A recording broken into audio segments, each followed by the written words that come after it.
And welcome back. In this unit, we, as you see on the board, tackle the Progressive Era. Now, the Progressive Era is a nationwide reform movement to try to clean up the world created by the Industrial Revolution and the Gilded Age politics of the day.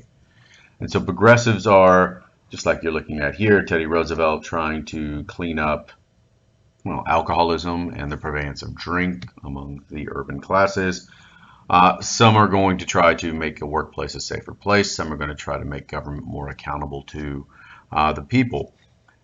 The broad movement as a whole during this era, well, they're just seeking for reform over a broad space, over a variety of issues. And sometimes there is no underlying link between them all. If you're concerned about temperance or if you're concerned about workers' health, you may not be concerned about local concerns, or you may not be concerned about pure food or drugs.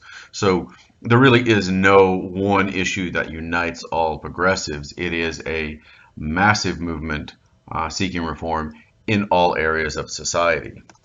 Now, the era is led, for the most part, by the urban middle class, the doctors, the lawyers, the accountants, the managers, the professionals created by the Industrial Revolution. Now, they're able to lead this, and they're keeping a lot of this in the forefront of American minds because of the newspapermen, the muckrakers, if you will. And these are guys there because they're stirring up the stink. They're stirring up the muck and causing a stink. And so, in everybody's minds, the corruption associated with government, the corruption associated with business, the extortionate high prices, the unsafe working practices, and the unclean living circumstances that people are dealing with on a day-to-day basis in these urban environments are all brought to the forefront and kept in everybody's day-to-day minds. And so the progressives as a whole are going to look for moral reform, political reform, economic reform, legal. So it is a massive movement. And of course, as we said, it is the professionals, the newly minted professionals of the legal profession, the medical profession, the business profession that are all at the front.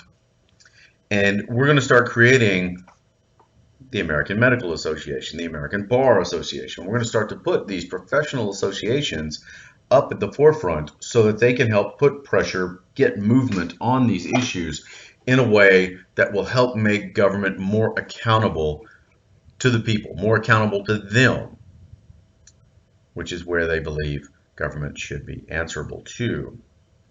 Now, if we look at all of this, we're going to try to be national, but we will go at every point down to the absolute smallest levels of local government. Okay? But our national scope is touched by one shape or one form of the progressive era or another. Okay? The movement is unified by this desire for reform, but if you care about corruption and abuse of power, you may not care about prostitution or alcohol or prison reform. Okay? It is such a broad movement that all of the facets within this movement aren't always going to join up. What they can do is believe that a better world is possible. So it's very optimistic in this movement that the ability to plan, the ability to organize, the ability to manage, and the ability to put trained professionals at the forefront of all of this to make the world a better place is something that is going to characterize the progressive movement. Now, we are going to have some staunch opposition to progressive movement, and mainly those that just simply say government doesn't have a role in your day-to-day life. That government should stay away from business interventions, that it should stay away from personal life interventions, that a government doesn't have a role in welfare and doesn't have a role in the protection of society, that it should be the survival of the fittest, that it should be economic Darwinism, and that it should, the economy that being, should be allowed to operate in an unfettered, uninhibited way, and that's the best way to find progress and evolution and stability. Now we come to think something different these days. But this is reflective of that founding fathers idea that government should be out of everybody's day-to-day lives. By the end of this class, of course, we're going to have a government that's actively interventionist in all of our lives. But we've got to wait for the economic downturn of the Great Depression before the majority of Americans will come to view that as the correct interpretation. But for now, we talk about the characteristics of these progressives.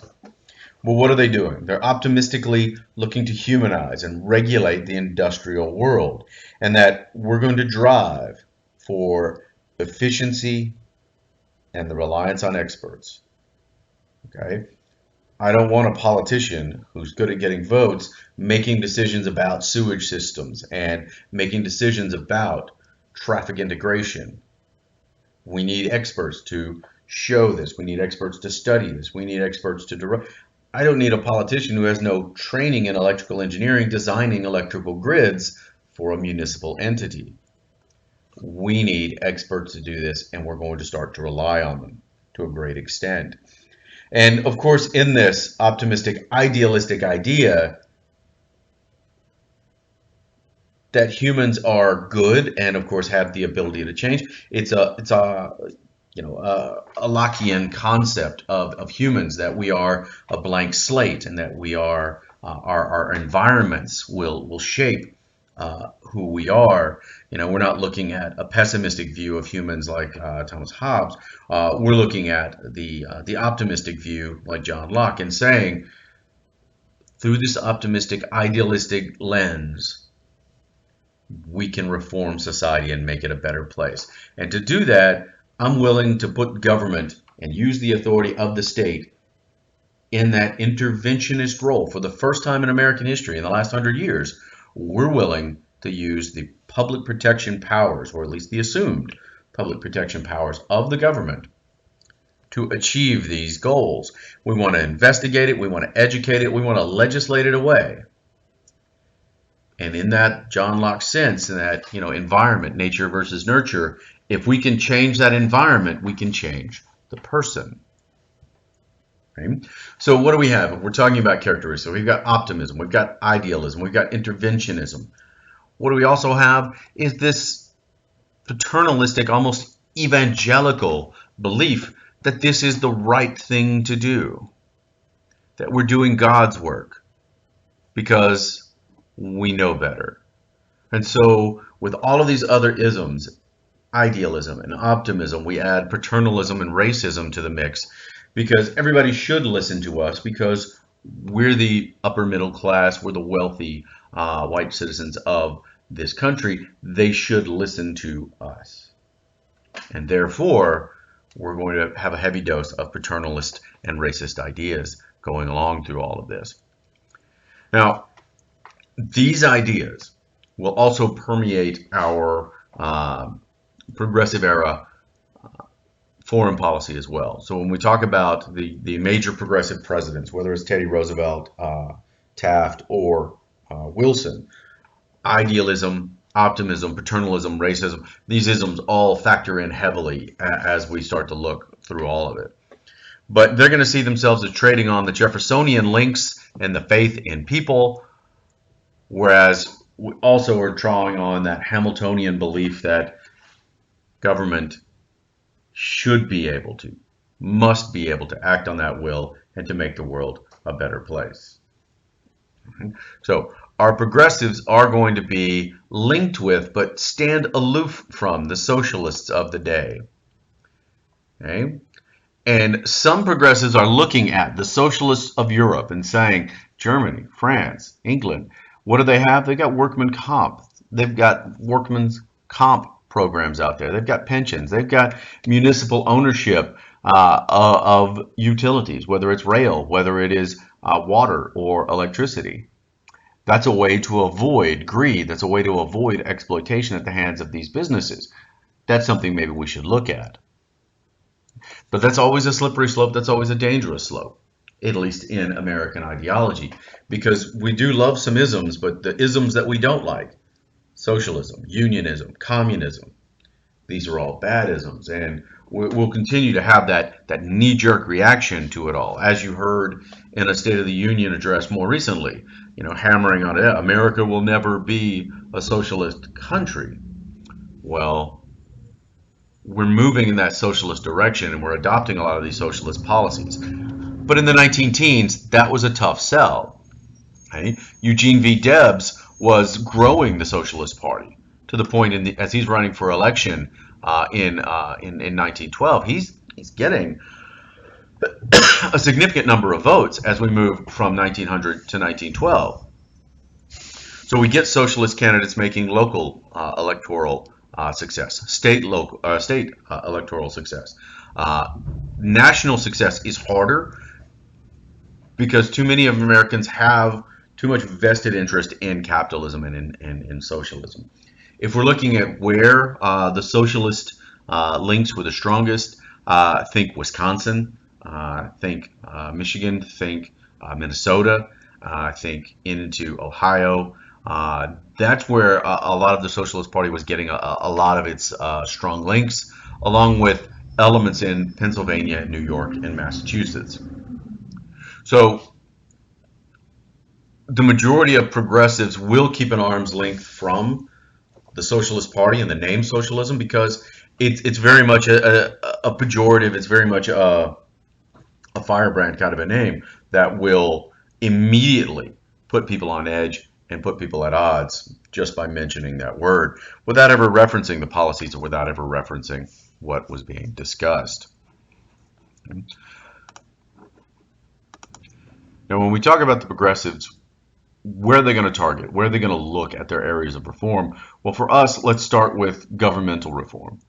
Just saying at a local level, let's try and put control of the government back into the hands of the educated middle class. And poor Uncle Sam up here is being forced to walk the plank as trusts trample on the flag and rob us of our voice.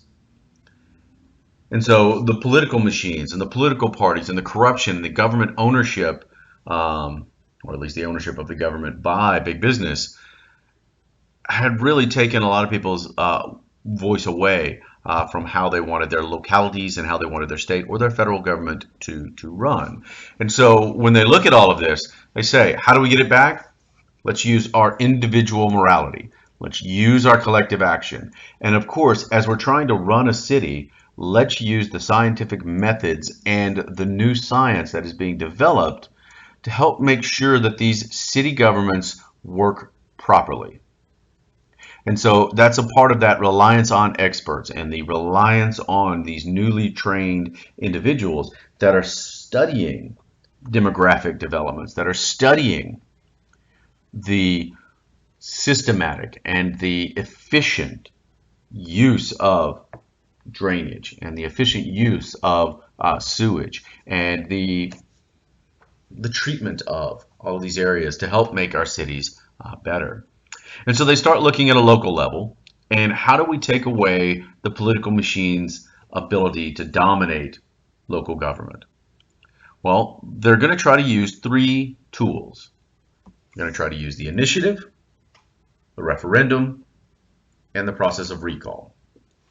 Now, in our mind, an initiative is simply how do I get something voted on the ballot?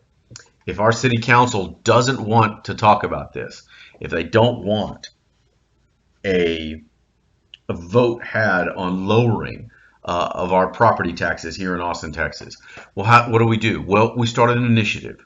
We get enough signatures so that we can force a referendum, a vote, a public vote. And then we're not depending upon our city council to make these decisions for us or to help us get these things on the ballot. It is being done from the ground up, from the people, using that collective action and their voice. And so if we get that referendum on there, then we can drive the public debate and we can drive what's being done or what's being said in our public sphere. Now, if we elect an official who's not answerable to the people, well, what can we do? Well, the third tool is the use of the recall. That if we elect an official, well, then at that point, he is beholden to us. He has to listen to the people that voted for him.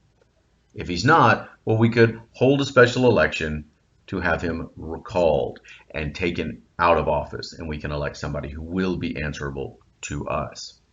And so these three tools are going to start to give a voice back to the majority of the people and take it away from the special interests, the political machines, and the big businesses. Now, one of the other things that progressives wanted to do was they wanted to use a city manager. Let's get someone trained in local government. Let's get someone trained in the operation of an urban environment. You can look all around and find a lot of really smart people, really charismatic people that can get elected, but do they know how a city functions, a city of 1 million people functions, of how to integrate trash, of how to integrate sewage, of how to integrate the provision of water and electric services? You need someone that has experience in all of that.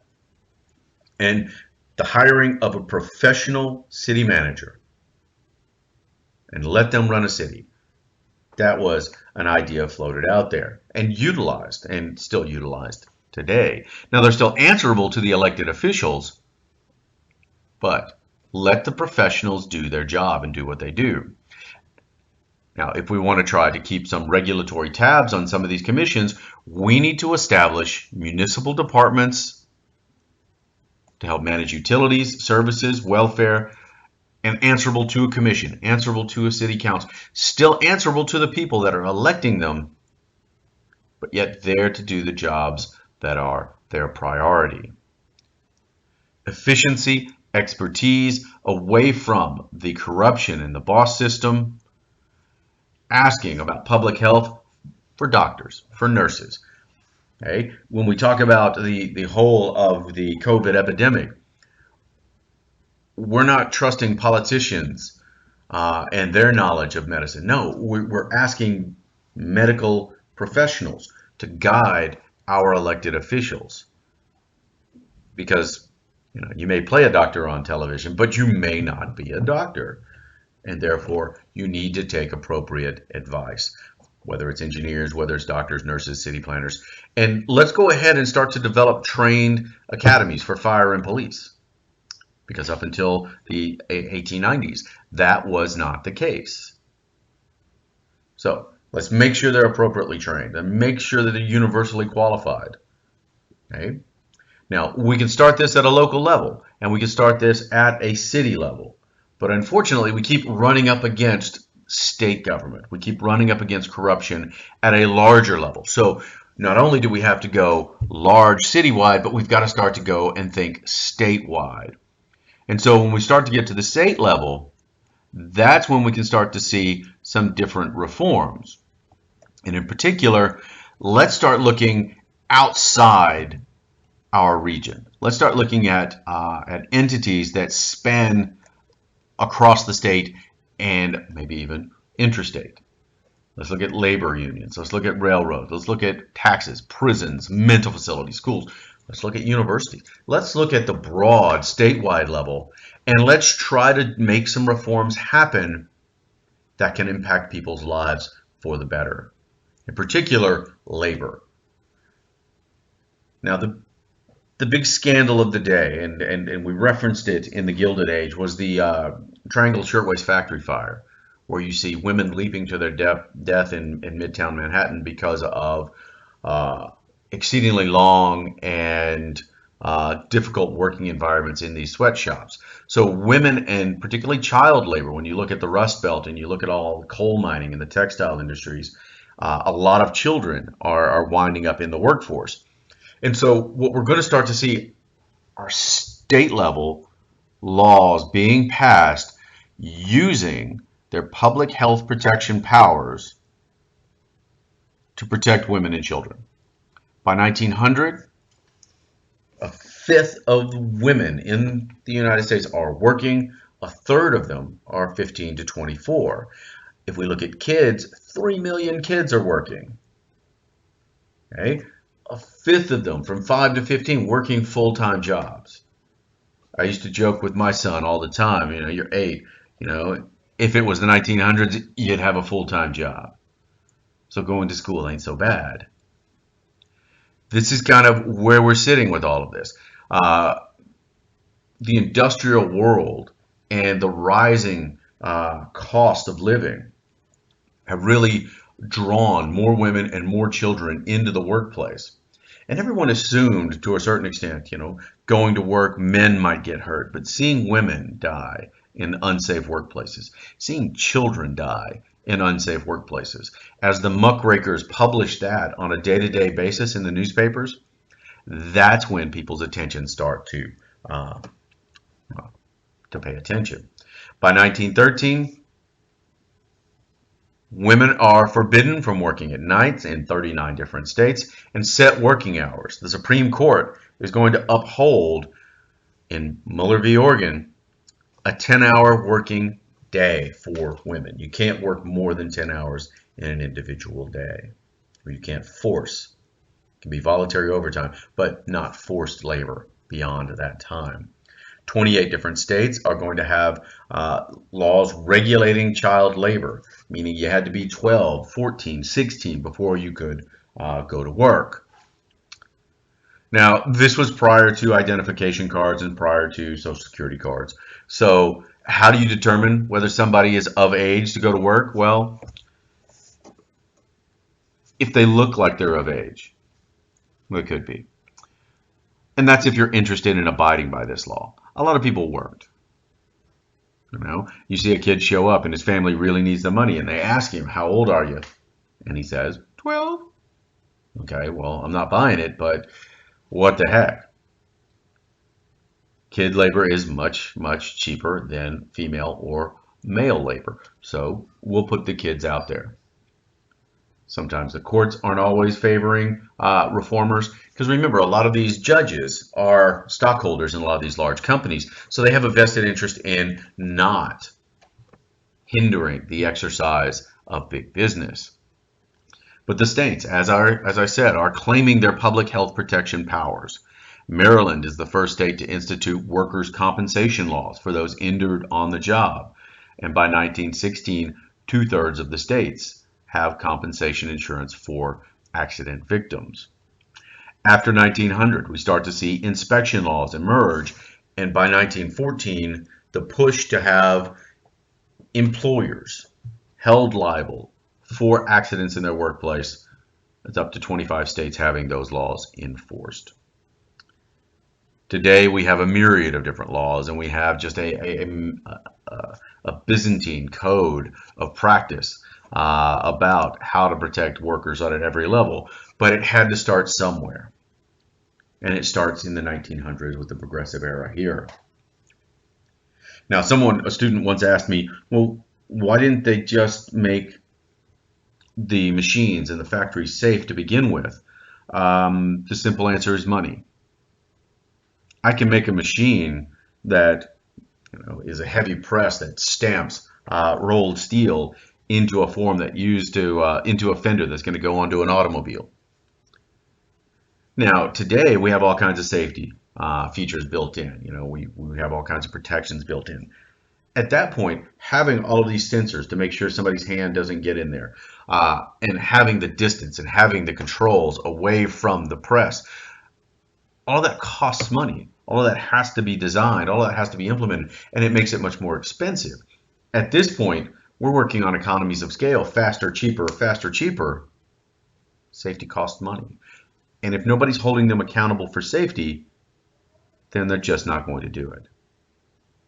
This is the beginning of holding the states accountable for safety.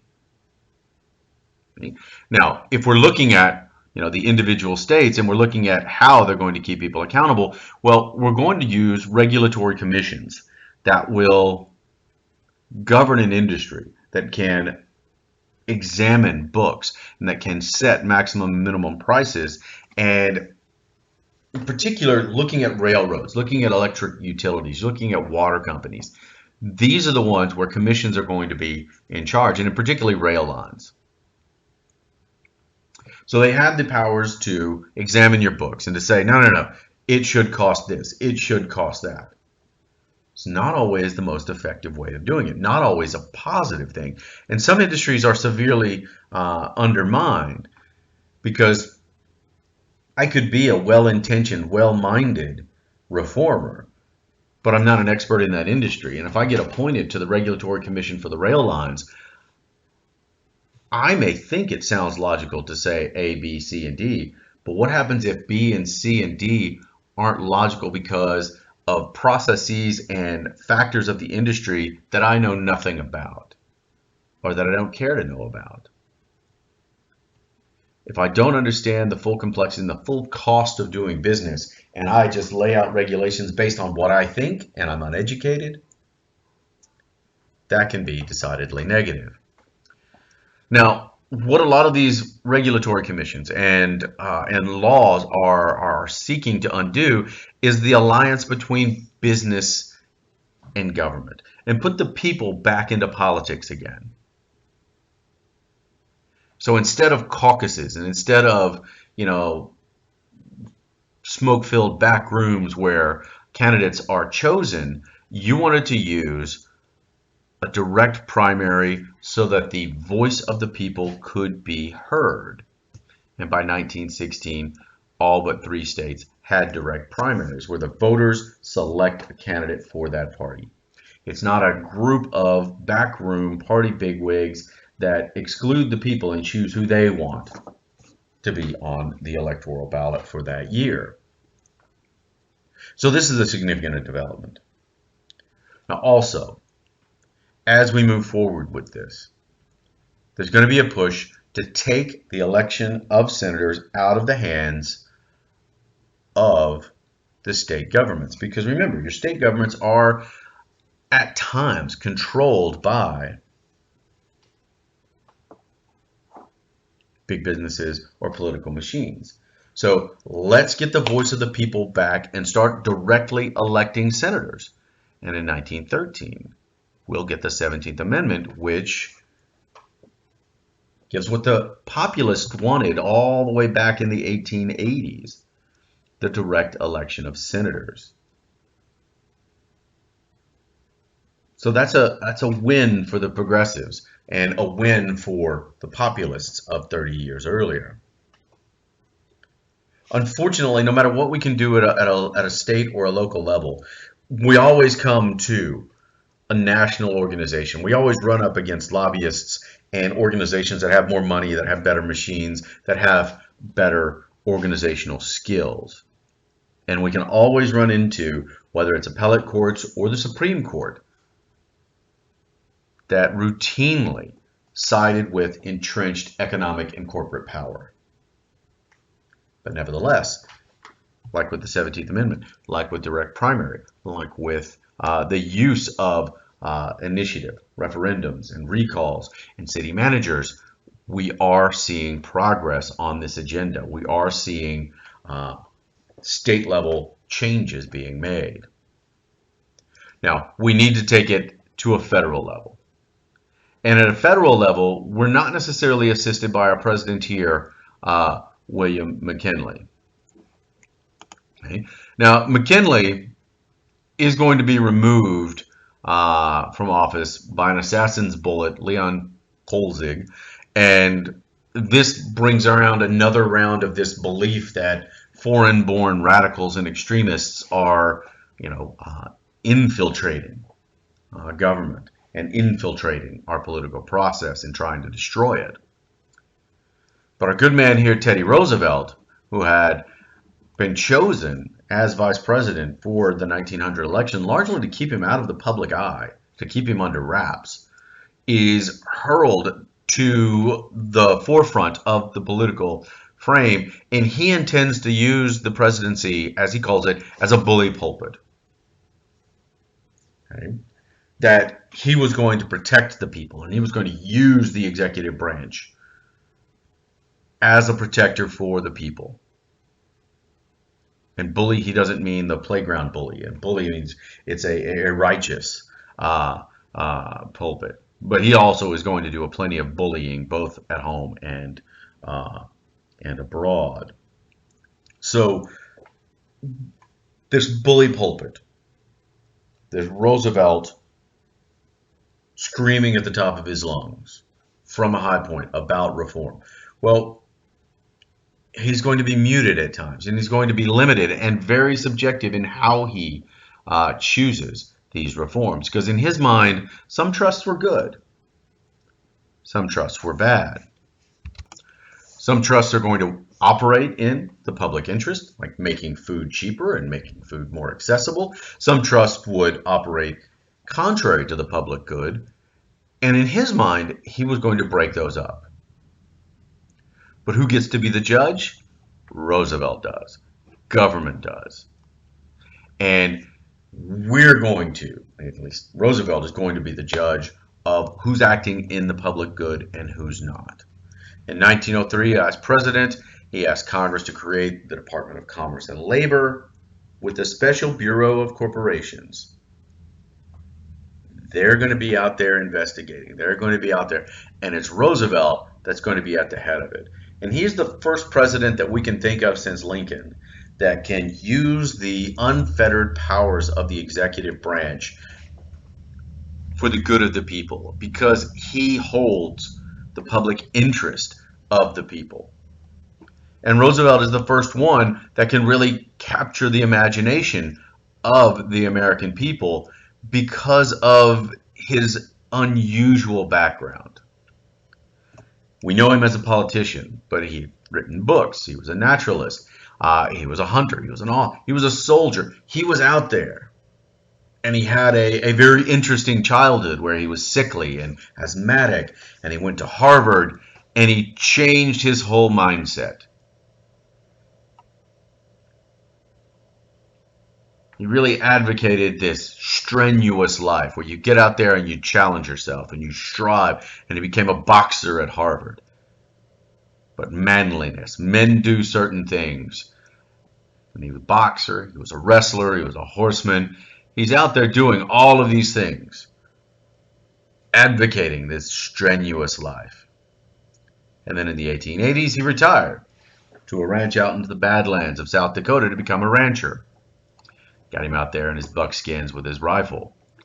A bout of foot and mouth disease kills the whole of his cattle herd, and so he comes back and involves himself in public service, whether as a cavalry commander or in the Spanish-American War, or as a police commissioner.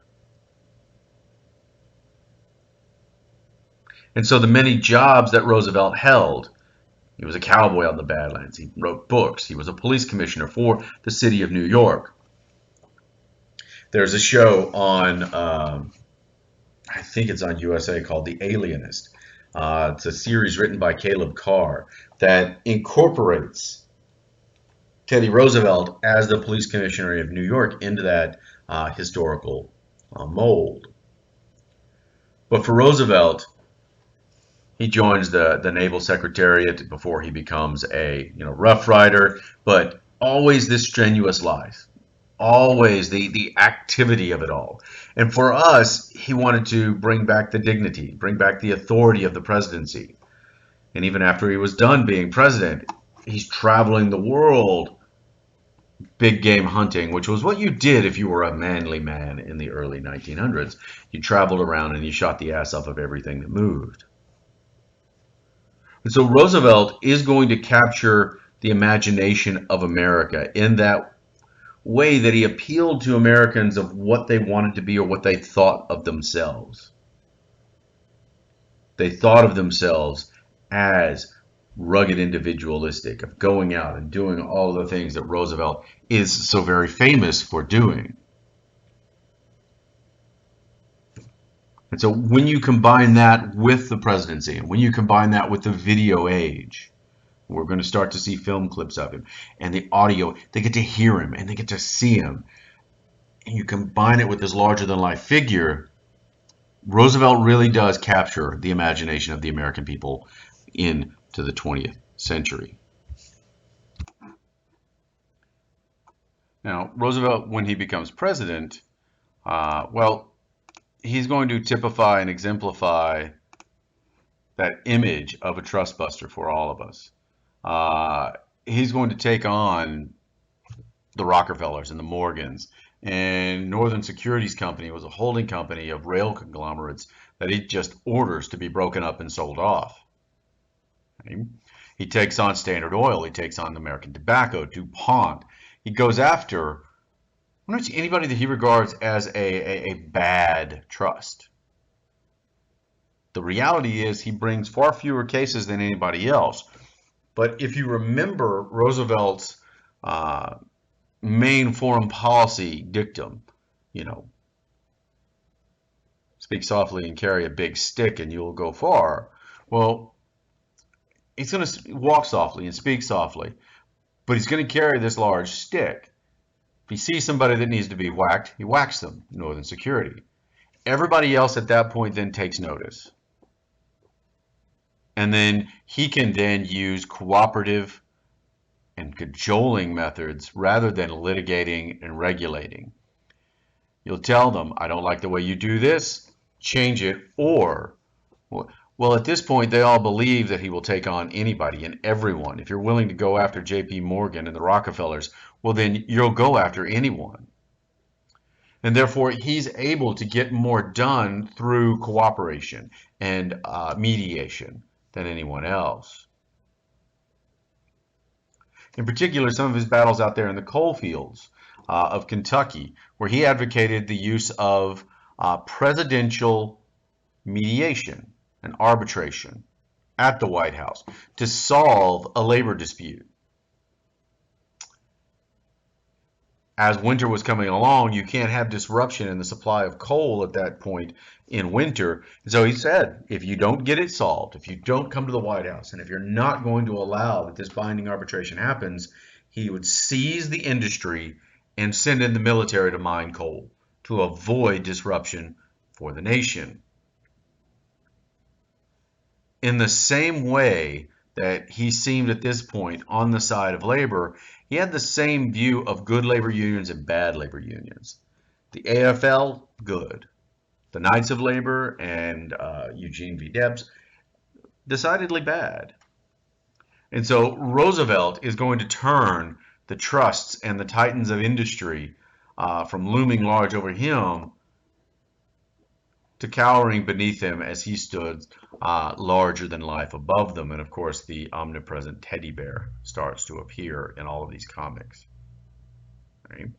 Roosevelt is going to use the unfettered powers of the executive office to, well, to preach and to command. When you've got the support of the public behind you, the office of the presidency becomes incredibly powerful.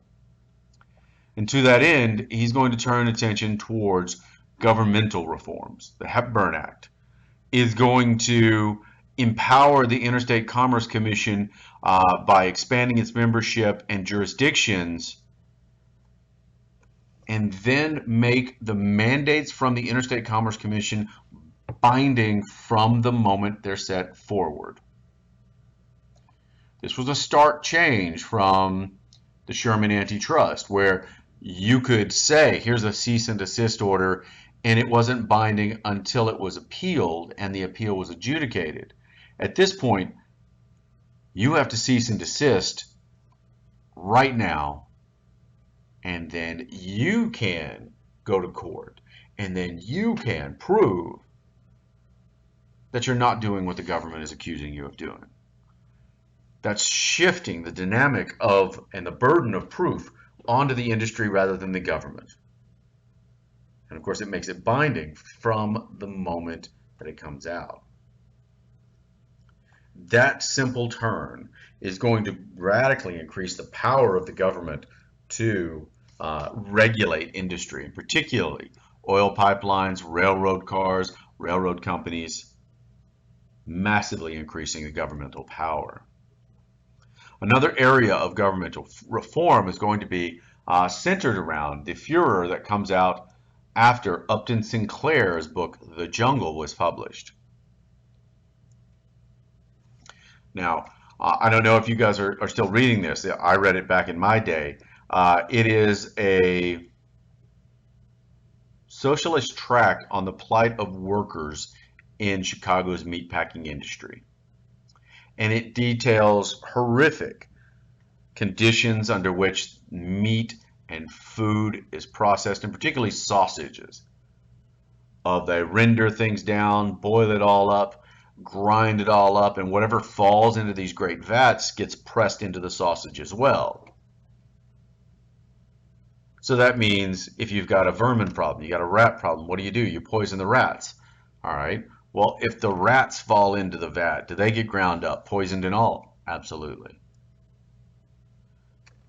If a worker happens to have an accident and he falls into the vat, he's dead. Does he get ground?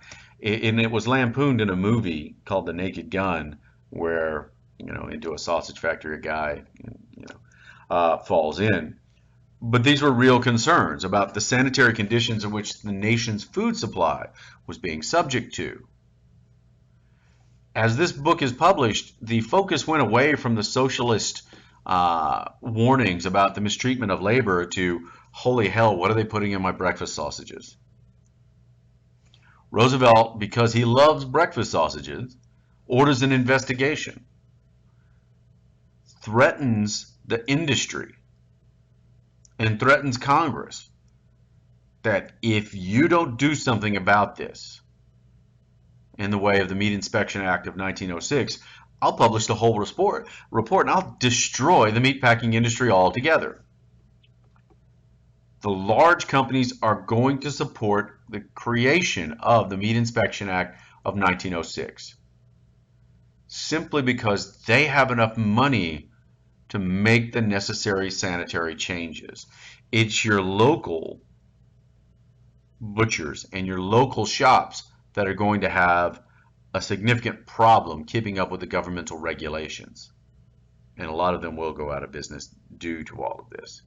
But the Meat Inspection Act sets rules for meat packing, for inspection, and this is the beginning of your gradations of meat, whether it's your prime, your choice, your select, your A, B, C, or D grade meats, those that are fit for human consumption and those that aren't. All of this occurs as a result of a book. And so the power of muckrakers, and here you have it displayed here, Roosevelt using this rake to, rake up the muck and be a muckraker here with the meat inspection and meat content of it all. Do you throw bone? Do you throw sinew? It doesn't matter. Throw anything in there. It's going to get ground up. Even today, under the Meat Inspection Act, and it's kind of frightening to think about, you have a set particulate matter and percentage for, rat excrement and bug material and insect material in your meat and in your products and in your factories. All of this is laid out by the Meat Inspection Act. Hopefully I've not turned you all into vegetarians at this point. If you're also going after meat, let's go after what we're selling. Let's make sure that our food is exactly what we think it is, because there's no rules governing what you put into anything that's for sale over the counter, and you don't have to label what's in it. And so the Pure Food and Drug Act, again, of 1906, is going to seek to put a certain amount of packaging and truth in packaging laws and requirements out there. You got to tell me what's in it. And it's going after these misbranded, mislabeled, or adulterated foods that really have no nutritional or ingredient information. Today, we're requiring more and more in terms of nutritional information onto our packaging, in terms of calories, in terms of everything else. But at this point, you could sell these little tonics and mugwump specific. What is it good for? It's good for all venereal diseases. Okay. Why does it make you feel better? Because it probably has opium in it. The sagwa, the Kickapoo Indian sagwa. Well, it's good for the blood, the liver, the stomach. It's a renovator of all of these. Well, why does it make you feel renovated? It probably has cocaine in it, liquid cocaine or opium. And so these adulterated foods and drugs that have these broad catch-alls. Hey, it's good for this, and it's good for that, and it's good for this. Well, it's good for toothache, and it's good for stomach complaints. Well, of course it is, because it has opium in it. And so what we're doing is trying to put a little truth in packaging and truth in labeling at this point. Okay? We're also going to start to go after the housing laws and looking at tenements and looking at a movement that was trying to restore green spaces to urban environments. And we still hear that today. You know, here and around in Austin, you have parks and playgrounds and community upgrades in and around. But imagine New York City, where you're dealing with, urban eclipses where the buildings blot out the sun down on the ground level because they're so tall. Let's try to restore some green spaces and some parks and some avenues. So that becomes a major push in the urban environment that focuses your cities on that focuses your city councilmen on that, and your aldermen that are running for these areas. And if you look at Washington, D.C. in particular as a prime example, with all of those malls and all of those open green spaces, in Central Park in New York, it was a focal point for the City Beautiful movement going forward. When you look at urban reformers, they're looking at, in a lot of ways, immigrant families and trying to Americanize them. And as we shift away from governmental and housing reforms, what you had in the settlement house movement and Margaret Sanger trying to Americanize or empower women in their homes. Margaret Sanger is going to go to jail for trying to educate immigrant women on methods of birth control to help avoid unwanted or additional pregnancies any longer. But Jane Addams and the settlement house movement, they're going to try to teach and educate immigrant families on how to Americanize them. And so here's that racist and paternalist idea there. So we're going to give them vocational classes on how to cook American, how to raise your children American, how to speak English. And middle-class women going out, well-intentioned middle-class women, but tone-deaf middle-class women, going out into these areas that are sometimes very hostile in the way that they receive these workers. But of course, they believe they're doing God's work, or they believe that they are doing the work necessary to help bring people into the American way of thinking. It's also during this time that when you move away from the settlement houses and going into people's homes, which is what the settlement houses were doing, you take away some of the analysis, you take away some of the research that you garner and some of the statistics that you garner, and you learn how to utilize that. Demographics, sociology, and demography.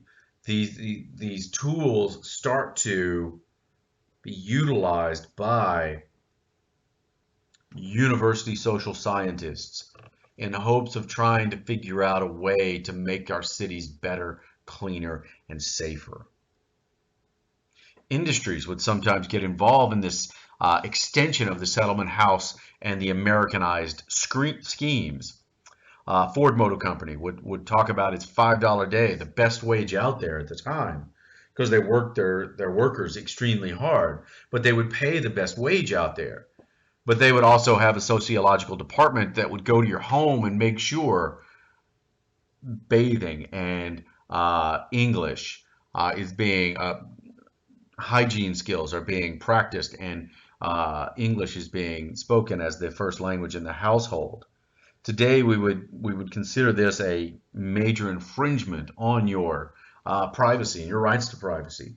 But at this point, it was viewed as a way to Americanize these workers and tie them into Ford Motor Company. Now, we'll also try to reform education, and for your lives, it's trying to talk about high school reform as well as university reform. We now have time for kids to go to school longer because you're no longer going to be working in an industrial setting before 12 to 14 years old. So laws start to filter out from the 1880s into the 1900s about requirements of going to high school until the age of 14. Consequently, the number of high schools balloon exponentially. And we start to get new ideas about experiential learning rather than memorization, the use of reason to control your world. So not only are we keeping kids in school for longer, making sure they have the 3 R's of reading, writing, and arithmetic, so that they can function in a literate, urban, industrial world.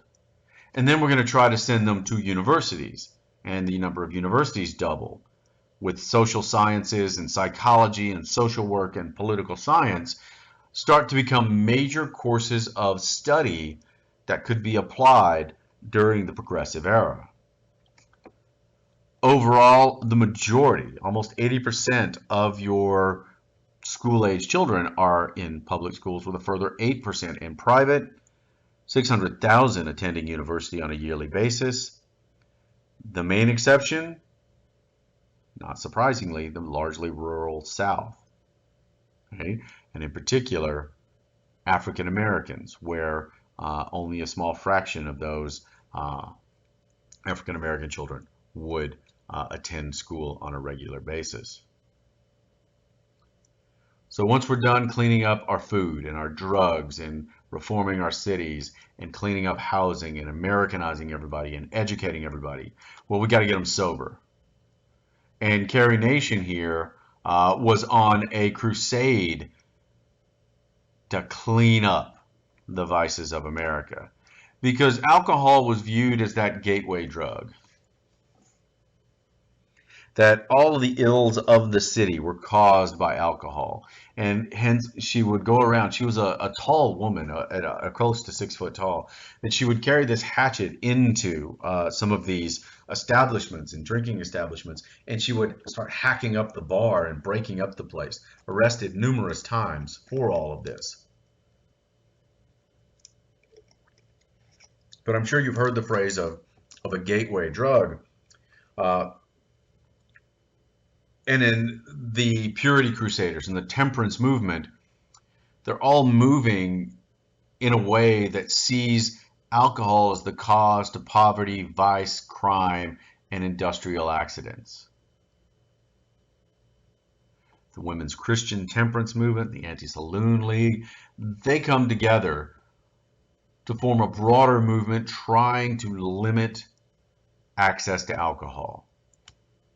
And so you've got your average immigrant worker. What does he spend his afternoon after work? In the pub. He's hungover, he gets hurt the next day. He's out of work. He turns to crime. He goes to jail. Well, then the wife has children, has mouths to feed. She winds up turning to prostitution. Yet again, vice, corruption, homelessness in the city. You know, she doesn't make enough money. She gets thrown out of her house, so they're now on the streets. All of this feeds it. And so for them, alcohol was the thing that they needed to clean up. And you'll start to see communities banning the sale of alcohol in their communities in an attempt to slow down the rate of alcoholic consumption.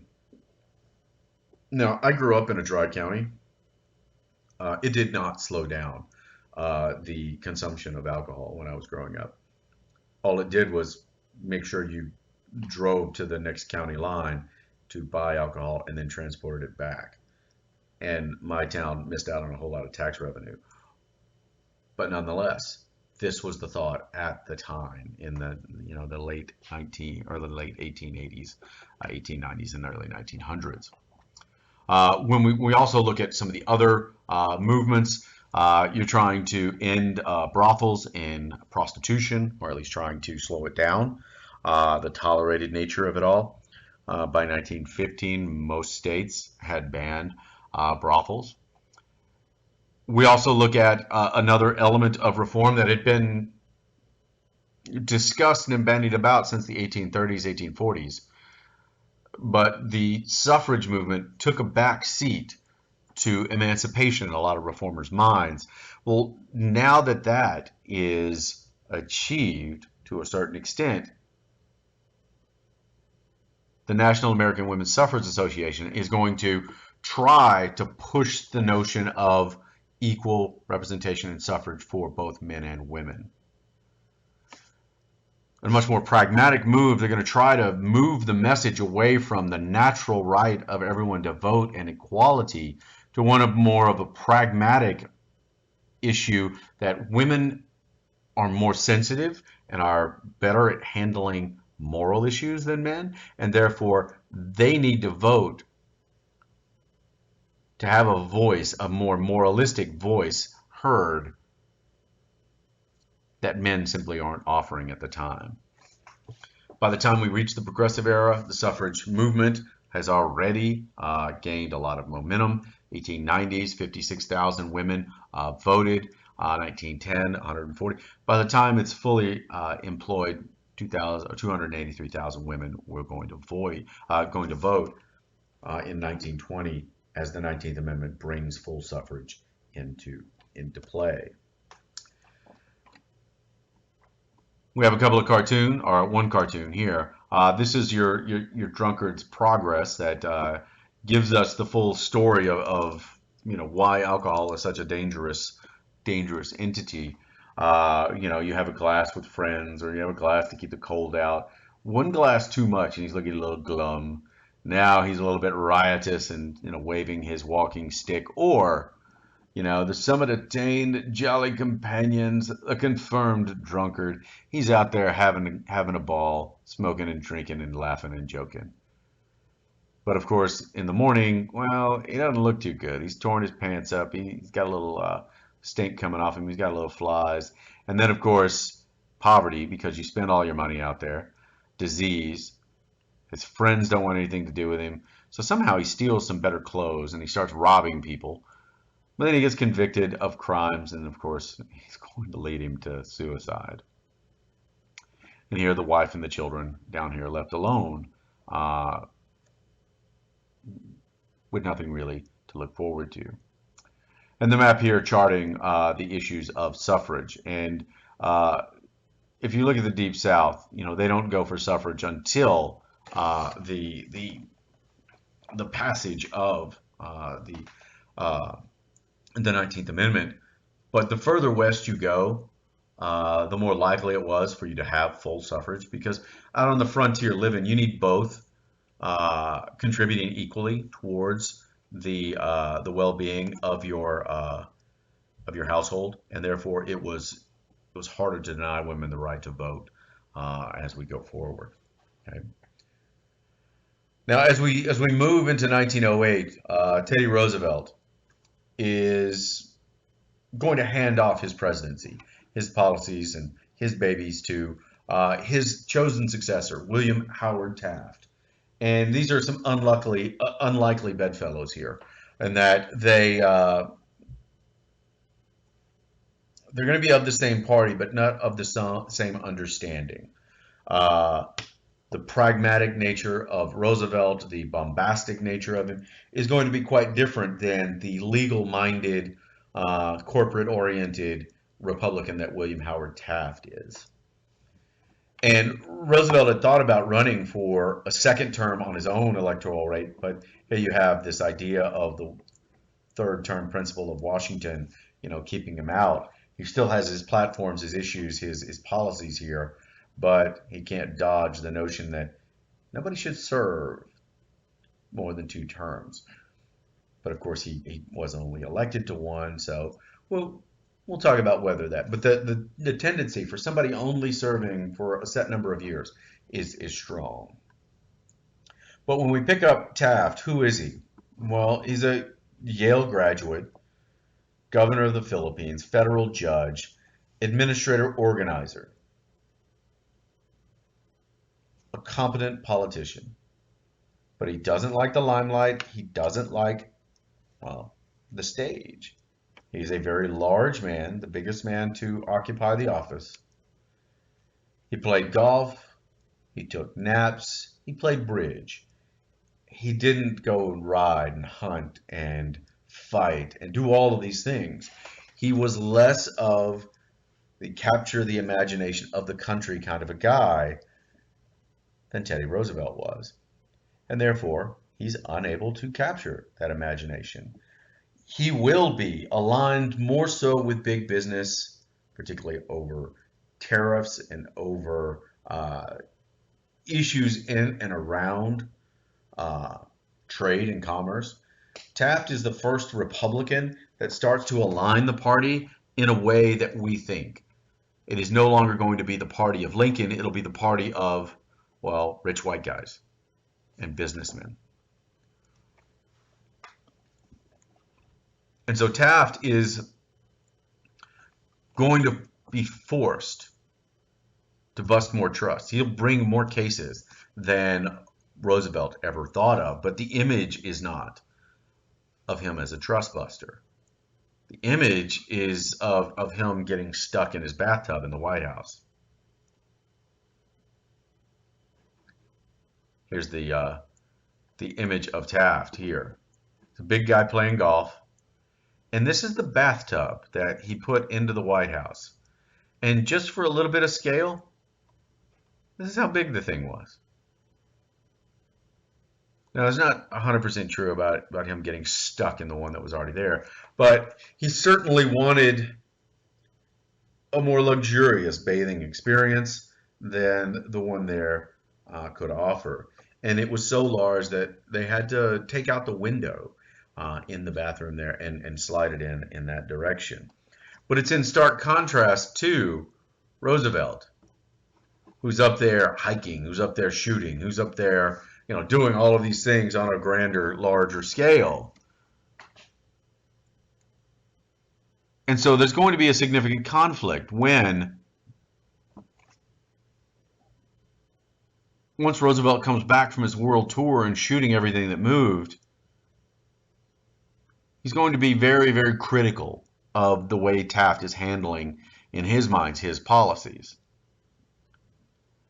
And so in 1912, Roosevelt decides to compete for the Republican Party nomination. It's very hard for a sitting party to go against an elected sitting president and give the nomination to someone else. And that's what happened. They stuck with Taft, and Roosevelt went on a third party nomination. He started the Progressive Party, becomes known as the Bull Moose Party. Okay. Woodrow Wilson, an academic and governor of New Jersey, is going to get the Democratic nominee.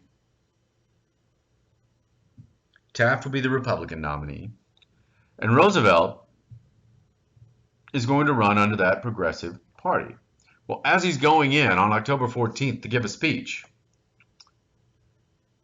John Schrank, again, another Eastern European radical, is going to shoot him point blank in the chest with a low caliber weapon. Okay? And here you see the pictures. Here's his speech that Roosevelt is going to give. Here's the glasses case that luckily the bullet went through and lodged in Roosevelt's chest. Now, because Roosevelt is a hunter, he knows. Look, the bullet is just in his chest. It's not in his lungs. He's not spitting up blood, so he doesn't feel like he's in mortal danger. So he gives his speech. Someone asks him how he feels. He feels as strong as a bull moose, hence the Bull Moose Party. Now, unfortunately for Roosevelt, he will outpoll Taft, but of course, Wilson will win the election. Democrats are also going to win control of both houses. So they just fight themselves to exhaustion, and Wilson coasts in to the presidency. And so who was Woodrow Wilson? Well, he's the son of a Presbyterian minister, BA from Princeton, law degree from Virginia, PhD from Johns Hopkins. He was a historian, and he had written several books on U.S. history between 1985 and 1908. He'd gone on to be the president of Princeton University, governor of New Jersey. A very strong academic mind and a very intellectual presence, with an evangelical belief in his correctness, his righteousness. but he was very staid, very aloof, very reserved on a number of occasions.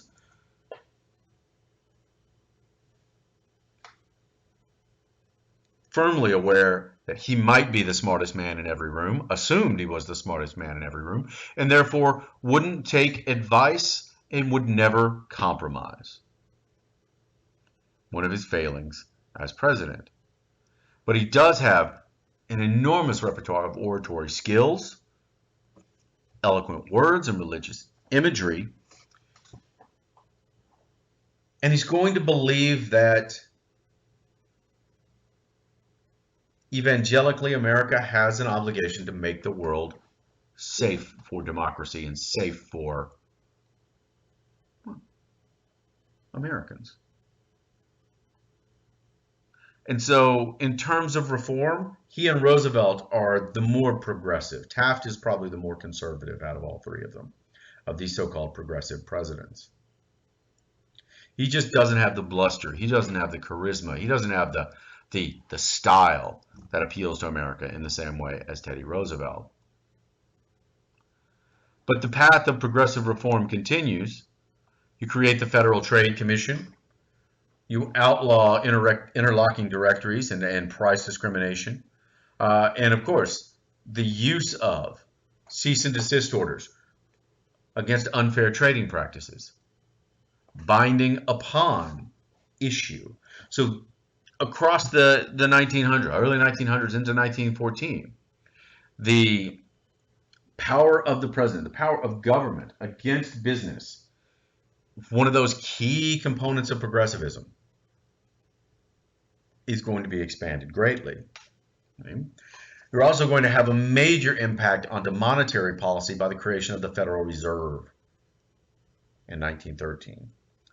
District banks, the Federal Reserve Board, that can now manipulate the economy through the prime rate and the discount rate, setting lending principles so that we can monitor and really manipulate the economy when it's needed.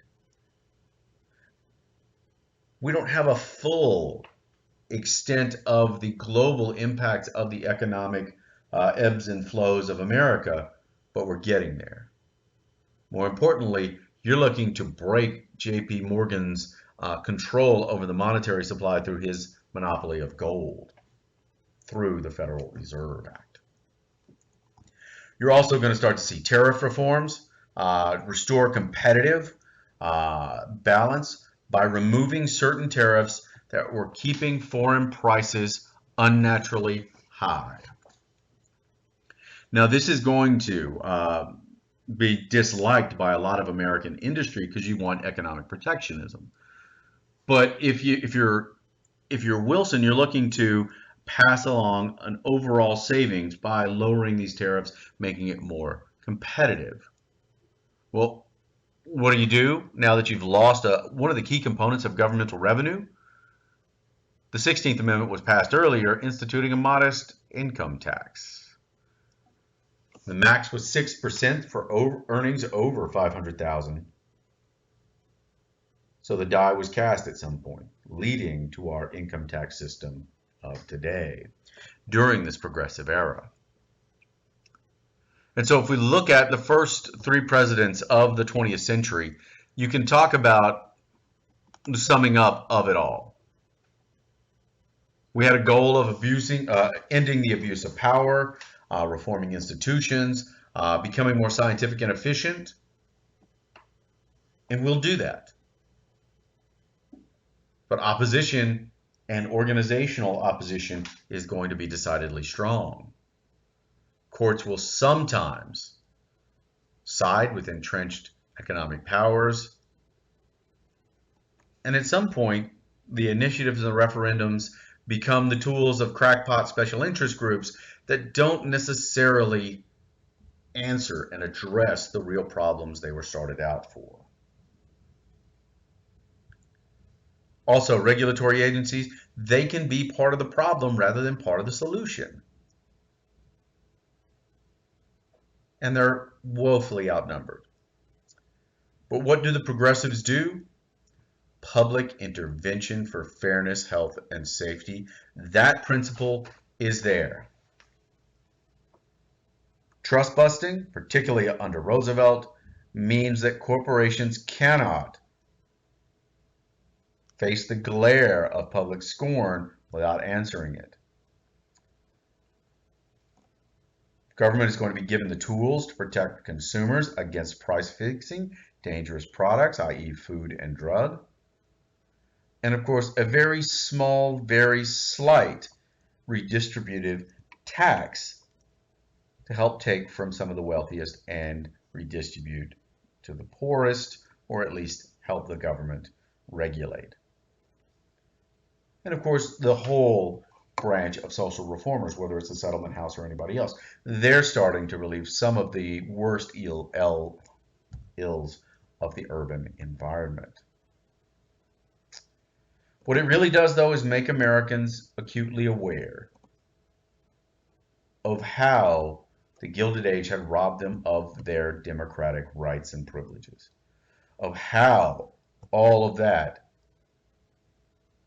wasn't being delivered and wasn't being held to the same standard.